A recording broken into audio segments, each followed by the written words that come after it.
Good morning, dear students. So today we will begin the very first class of moral science, and we are going to start chapter 1, Our Heavenly Father. So before we begin, there are some golden words.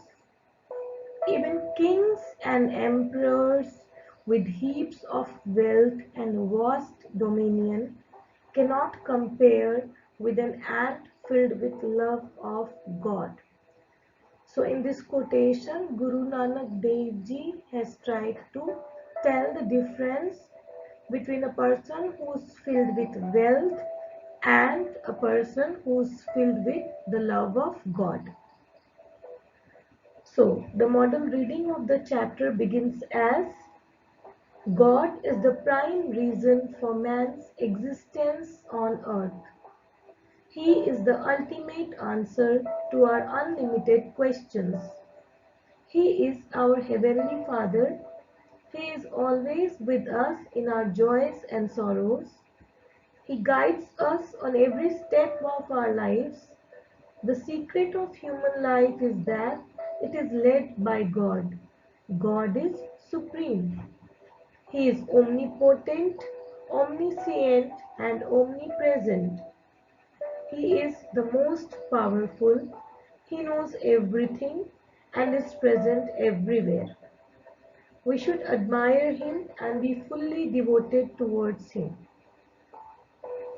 So here the author has tried to tell us the importance of God. We know God is everywhere. Everything is decided by God, and we work according to the plans set up by God. There is a poem in the first page of the chapter. Please recite it. I asked God for strength that I might achieve. I was made weak that I might learn humbly to obey. I asked for health that I might do great things.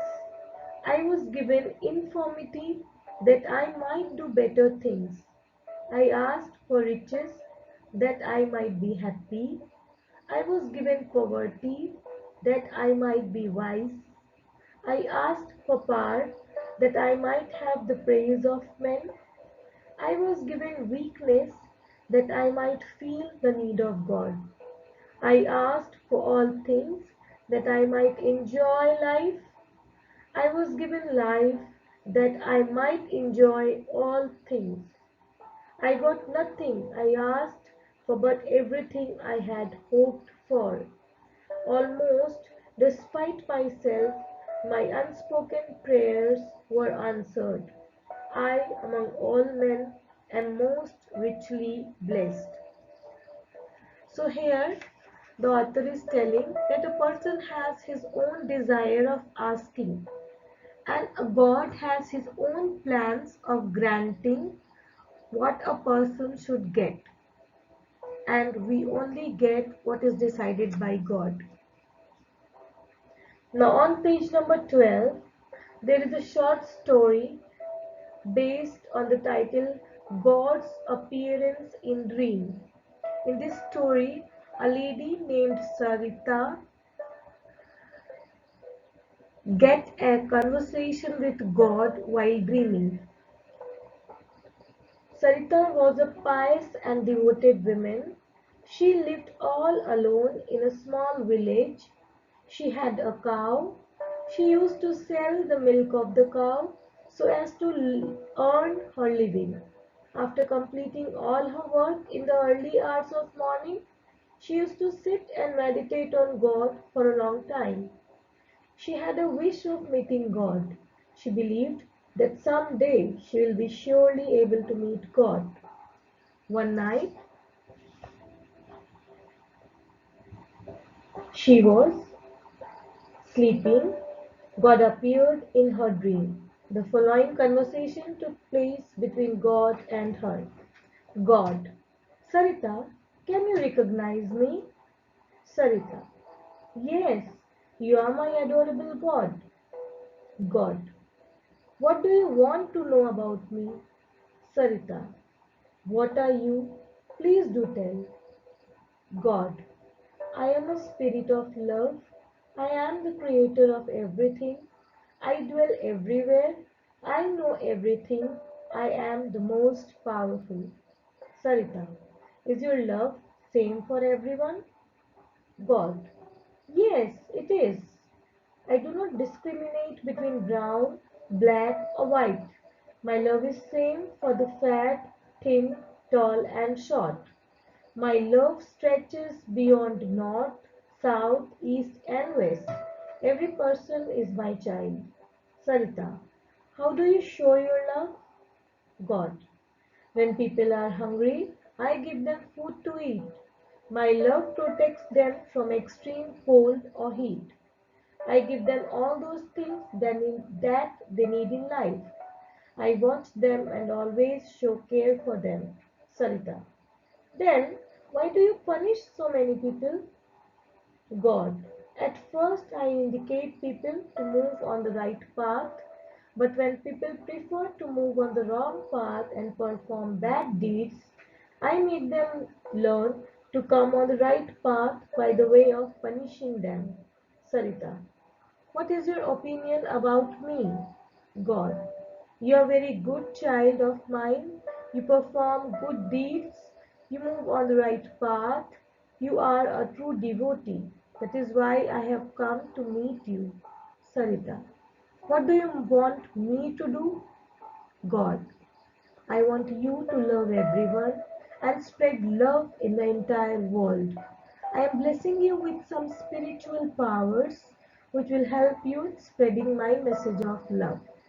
Saying this, God disappeared. Sarita woke up suddenly. She realized that she had met the God.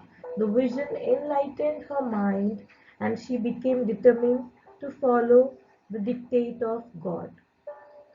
So in this short story, a lady named Sarita gets the opportunity of having a conversation with God.